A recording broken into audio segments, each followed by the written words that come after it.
Most people believe their home is safe until the night it isn't. And when seconds decide whether your family is protected or exposed, waiting for help isn't a plan, it's a gamble. For months on this channel, we've talked about bunkers, shelters, and how to build layers of protection for the worst-case scenario. Those tools matter, and in some situations they can save lives. But here's the uncomfortable truth. If someone breaks into your home while you're sleeping, if the power grid fails and chaos spills into the streets, a bunker in the backyard won't help you in that moment. Because sometimes the danger isn't weeks or months away. It's already inside the walls of your home before you even know it. And when that happens, prevention, not reaction, is your only real weapon. The reality is simple. Most break-ins happen in less than 2 minutes. Most emergency calls take more than 10 to get a response. And most people don't realize how many weaknesses their home has until it's too late. That gap, those few critical minutes when no one is coming to help, is where your preparation will decide what happens next. In this video, we're going to shift focus from bunkers and stockpiles to something far more immediate: how to make your home a fortress long before trouble arrives.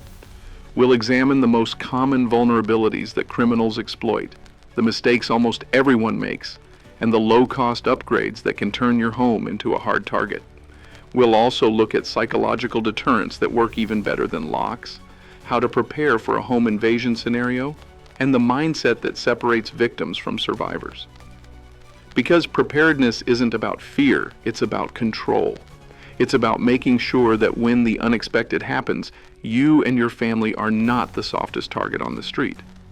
If you want clear, practical strategies to protect what matters most, subscribe to the channel and let's start building your first line of defense right now. Let's start from the very beginning, before locks, before alarms, before anyone ever touches a door handle. Because the truth is, most intrusions don't start with a crowbar, they start with a calculation. Every would-be intruder, whether they're a desperate opportunist or part of an organized group, runs through the same mental checklist long before they step onto your property. Their goal isn't heroism, it's risk reduction. They're looking for the softest possible target, the one that promises the least resistance and the fastest exit.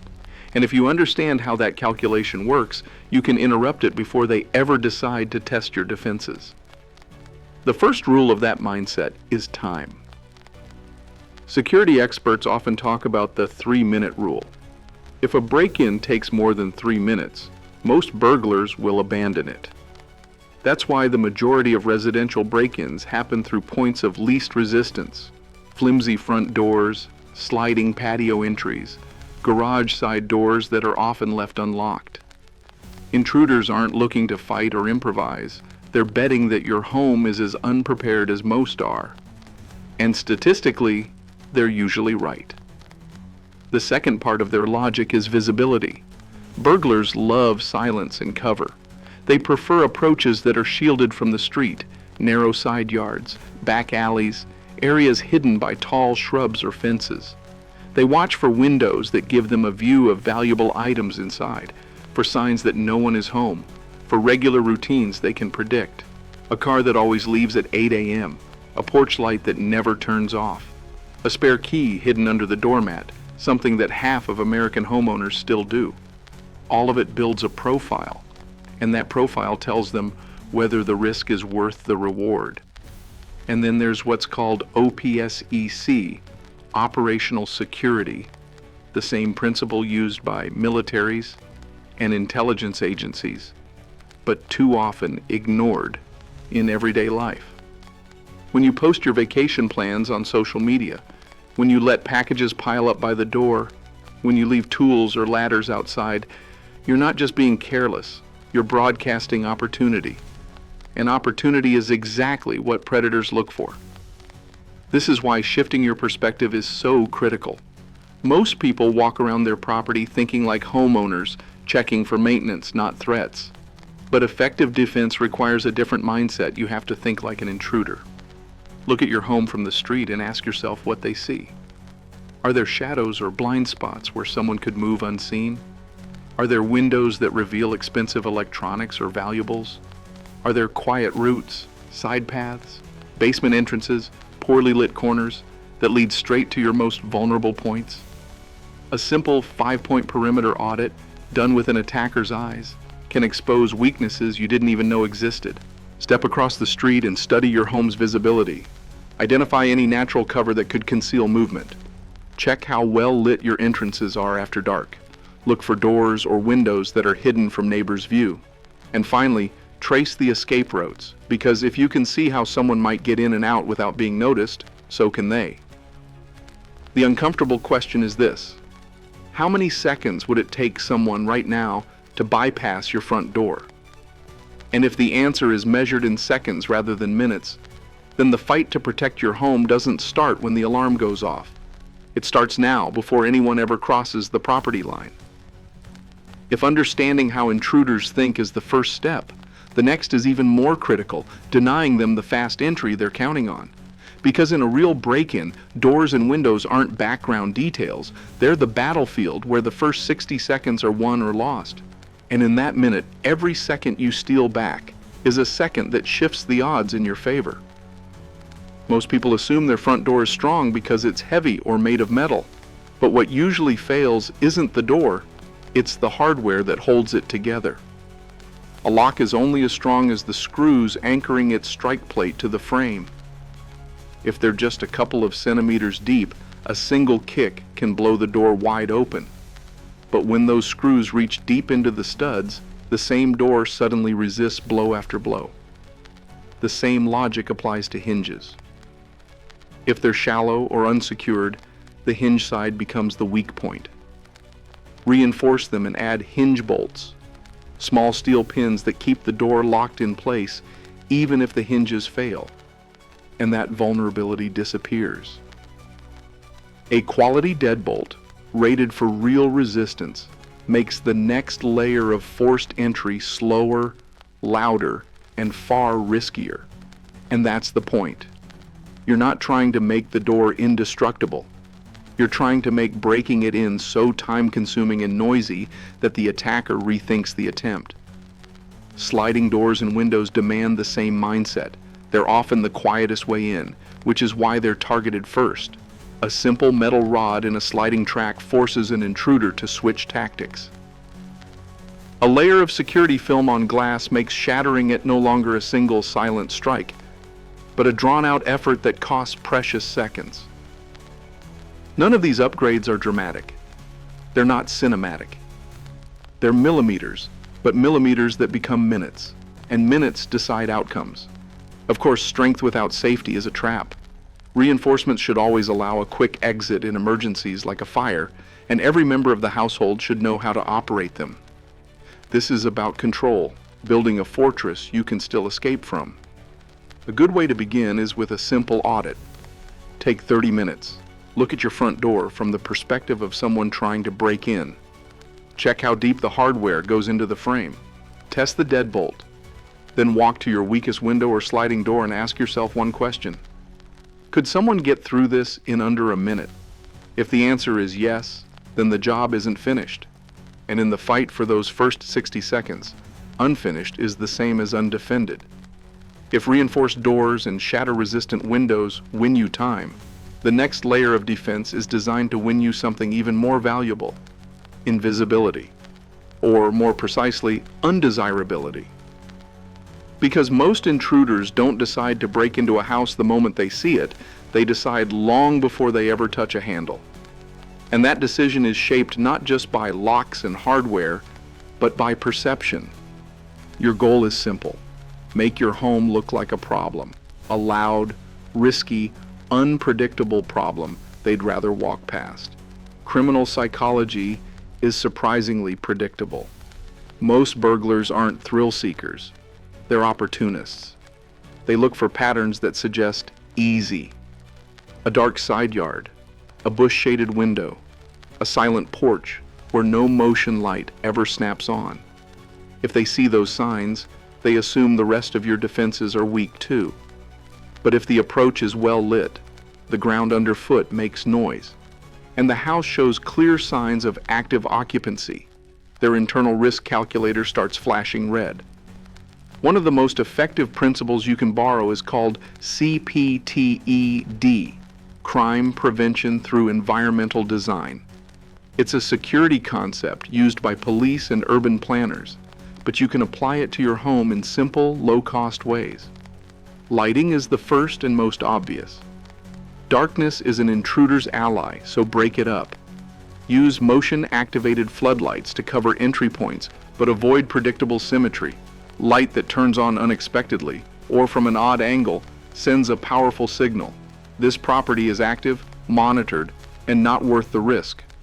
Sound is another underrated weapon. A layer of noisy gravel under key access paths, especially those hidden from street view, can betray an intruder's approach before they're anywhere near a door. So can a strategically placed gate latch, a wind chime, or a dog warning sign that may or may not be true. Even uncertainty itself is a barrier. Physical obstacles work too. Thorny or dense shrubs planted beneath vulnerable windows don't just make entry painful, they force an intruder to slow down, and slowing down is the last thing they want to do. Place them where someone would have to climb or crouch, and you've added another layer of deterrence without spending a dime on tech. The same logic applies to visual cues. A credible security system sign, even if it's a decoy, introduces doubt. A camera, real or dummy, placed in plain sight does the same. But the most powerful deterrent of all is evidence of active presence.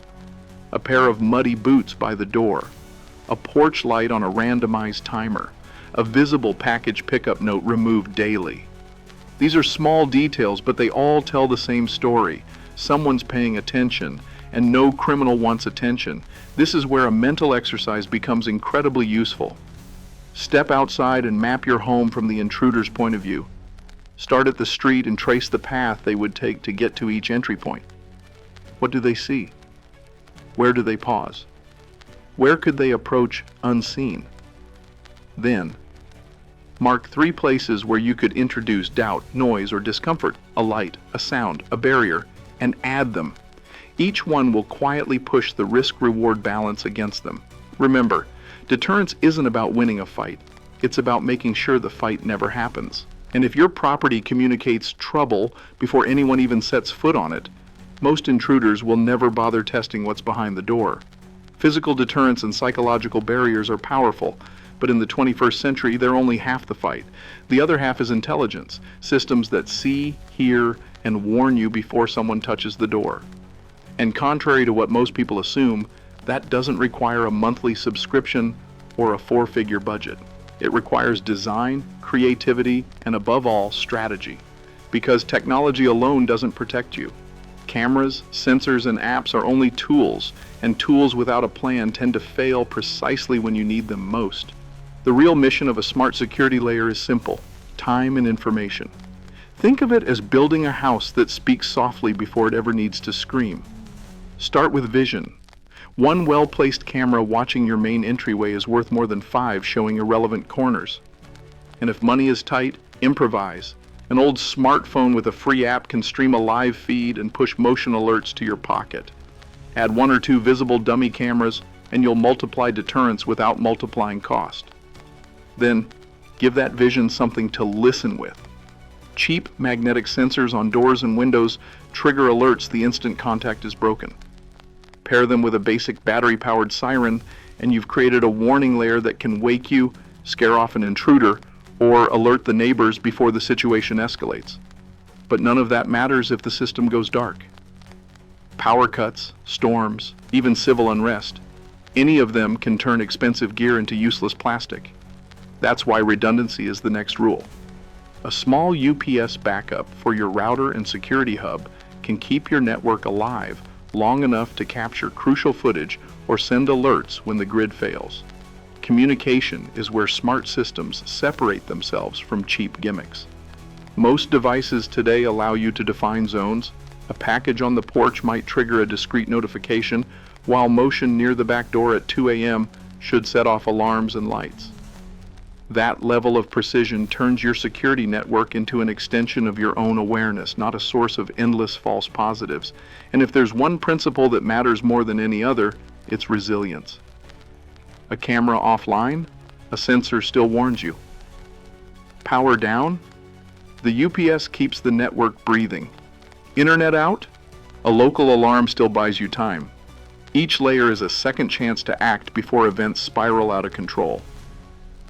Here's a simple way to make it real. Sketch a map of your home and mark 3 things: where you see with cameras, where you sense through entry points, and how you respond using lights, alarms, and notifications. Begin with the front door and the weakest point, then expand step by step. The objective isn't perfection on day one, it's a system that evolves and keeps working even when things go wrong. Because in the end, smart security isn't about gadgets, it's about control. And the gap between a house that's merely watched and one that's truly aware can mean the difference between a false alarm and a life-changing event. Even the smartest security system is only as strong as the story your house tells when you're not there. And this is where even well-prepared homeowners make their biggest mistake. They treat absence as a pause in security, when in reality it's the moment their home is most exposed. Because for an intruder, an empty house isn't a challenge, it's an invitation. Your mission is simple but critical. Erase every sign of vacancy and replace it with signals of life. That means practicing OPSEC, operational security, not in a military sense, but in the most domestic and practical way possible. Start with what intruders notice first: neglect.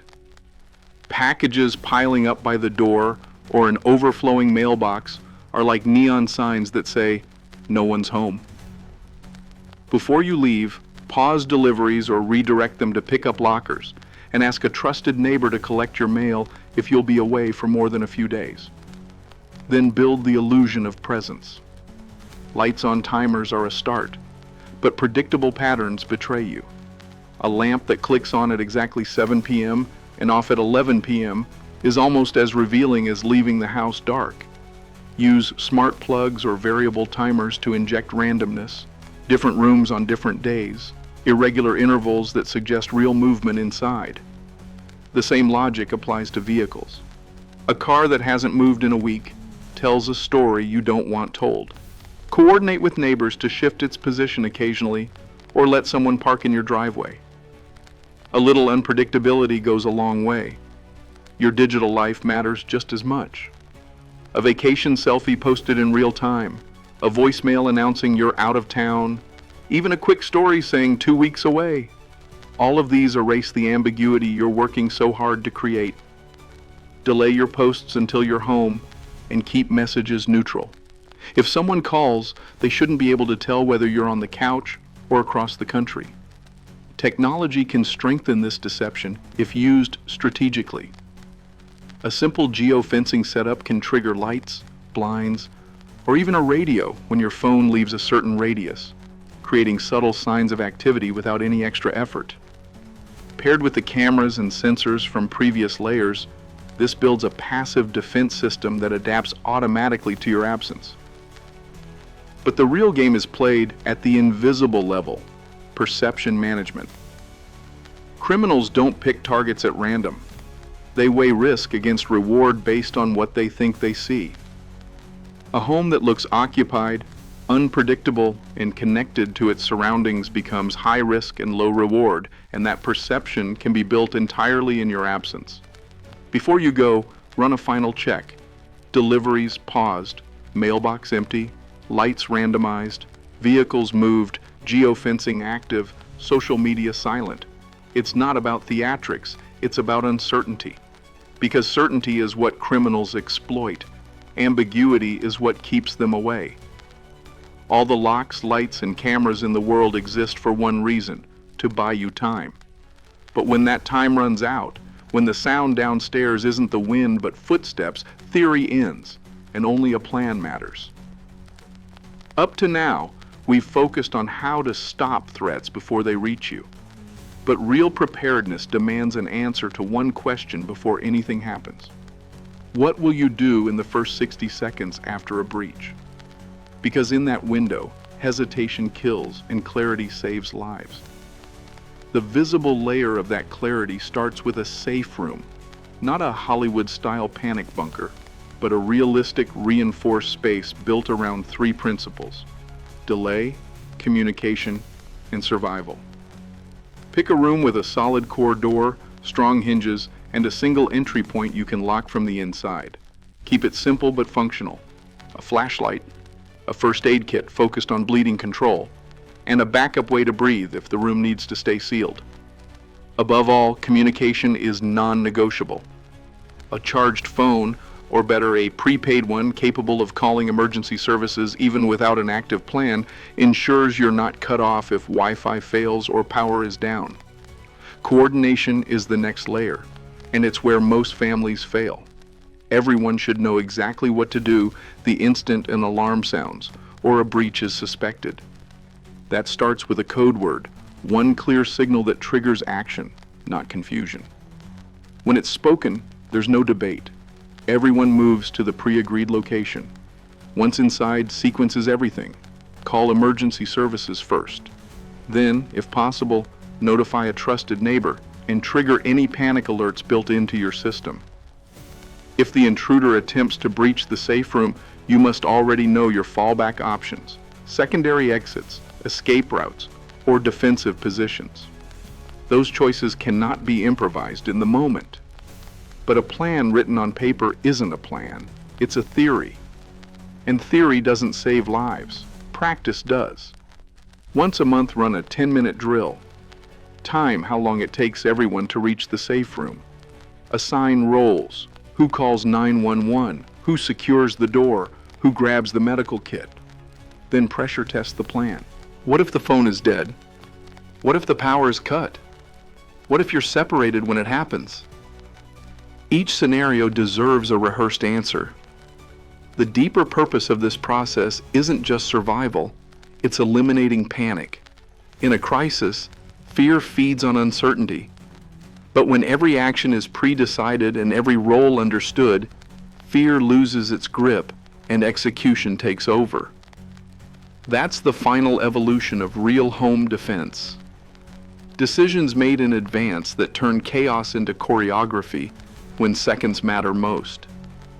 All the preparation in the world means nothing if it leads you to cross a line you don't understand. Because the line between defense and liability, between protecting your home and facing criminal charges, is often far thinner than most people realize. And when adrenaline takes over and instinct kicks in, that is not the moment to start learning the law. Everything we've discussed so far, from reinforcing doors to building a safe room, falls under deterrence and passive defense. These actions reduce risk without escalating the situation. But the moment you introduce force, a weapon, a physical confrontation, or a trap, you step into a very different legal and ethical landscape. And that landscape changes dramatically from state to state. The first rule is non-negotiable. Know the law where you live.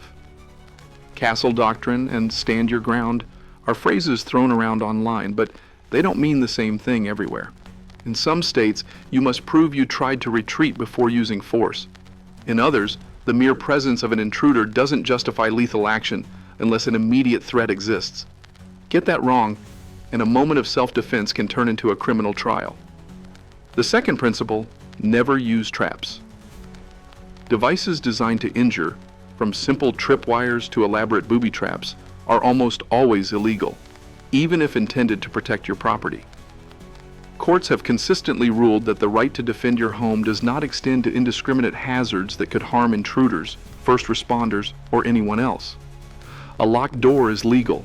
A shotgun wired to fire when it opens is not. Third, document everything. Reinforced doors, security cameras, alarm settings, keep records, photos, timestamps, installation notes. After an incident, write down what happened, when, and how you responded. These details can establish context and intent if your actions are ever questioned in court. But legality is only half the equation. The invisible layer, the one that separates a responsible defender from a reckless one, is discipline. Real strength isn't about how far you're willing to go. It's about knowing precisely where to stop. Your goal isn't revenge. It's preservation of your life, your family's, and even the intruders if the threat is no longer present. That's why a sound defensive posture rests on three principles. First, escalation is the last resort. Every barrier you build exists to prevent confrontation, not provoke it. Second, clarity beats improvisation.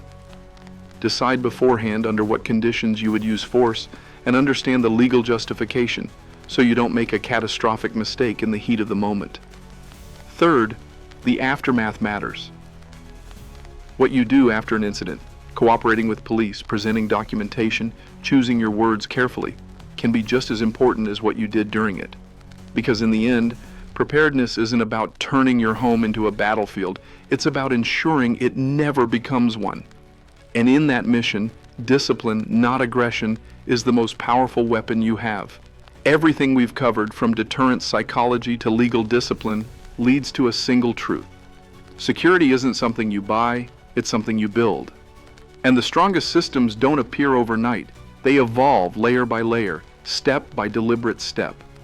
But building that system doesn't require months of work or a massive budget. In fact, one of the most meaningful upgrades you can make takes less time than watching a movie. Think of it as the 30-minute fortress sprint, a focused burst of action that turns theory into reality today, not someday. Because the biggest mistake people make is treating security as a future project, and future projects rarely happen. Start with the first and most exploited entry point, the front door. Check the strike plate. If the screws are short, replace them with 7 or 8 centimeter ones. It's a 5-minute job that can add precious seconds to an intruder's timeline. Reinforce the hinges with longer screws too, closing another weak spot. Then turn to glass. Choose the most exposed or hidden window and apply a basic security film, cheap, fast, and enough to turn a single smash into a noisy, time-consuming struggle. Once the physical points are stronger, add awareness. One motion-activated light in the right place, a dark approach path, a back door, can break an intruder's confidence before they even touch the lock. Layer sound on top of that. A simple battery-powered alarm on a door or window changes the equation in seconds. Loud, disorienting, and often enough to make a criminal abandon the attempt. Finally, activate the human layer. A short conversation with a trusted neighbor, a quick agreement to check in if something seems off, is one of the most overlooked and effective deterrents you can build. These steps require no special skills, no expensive gear, and no elaborate planning. But together, they transform a house from easy target to high risk, and shift your mindset from passive to prepared. And that shift is where real security begins. Because the fortress sprint isn't the end of the journey, it's the foundation. The most resilient defense grows over time. Today you reinforce the door and add light. In a week you improve window locks, add a camera, or extend sensor coverage. In a month you finish a safe room, integrate geofencing, or run a full emergency drill. Each layer builds on the one before it. Each small action compounds into something far greater. And the real power of this approach isn't just in the hardware you install, it's in the confidence that grows with each improvement. Every screw tightened, every sensor added, every plan rehearsed erodes uncertainty and replaces it with capability. And capability is what turns fear into control. So don't wait for the perfect system. Don't wait for a close call to force your hand. Your fortress begins the moment you decide to build it, and 30 minutes is all it takes to start. All the layers we've built, from reinforced doors to digital sensors, from psychological deterrence to emergency drills, share one purpose: to buy you time. Every barrier you add, every second you delay an intruder, increases the odds that danger never crosses your threshold. But true security has a paradox. The stronger your defenses become, the easier it is to let your guard down. And that's the moment when strength turns into weakness. A fortress is not a thing you finish, it's a system you maintain. The way to know if yours is working isn't by how it looks, but by how it performs. 3 numbers reveal everything: detection time, resistance time, and response time. Detection time is how quickly you're alerted when something is wrong. Resistance time is how long your physical barriers hold before they're breached. Response time is how fast your family can execute the plan once the alarm is triggered. If those three numbers improve over time, you're building real security. If they stagnate or slip, you're just surrounding yourself with accessories. This is where prevention becomes more powerful than any gadget or lock. Most of what real security achieves will never make the news, never appear on a police report, never even be noticed, because it stops threats before they begin. A motion light that changes a burglar's mind. A reinforced door that convinces them to walk away. A house that doesn't look empty when you're gone. What doesn't happen is the real victory. And that brings us to the question that matters most. The real measure of home defense isn't how safe you feel tonight. It's how many minutes your home will give you when safety is no longer a feeling, but a fight. If you had to rely on your home for 5 minutes tonight, would it hold? Tell us in the comments, and subscribe to Safety Zone for clear, practical preparedness.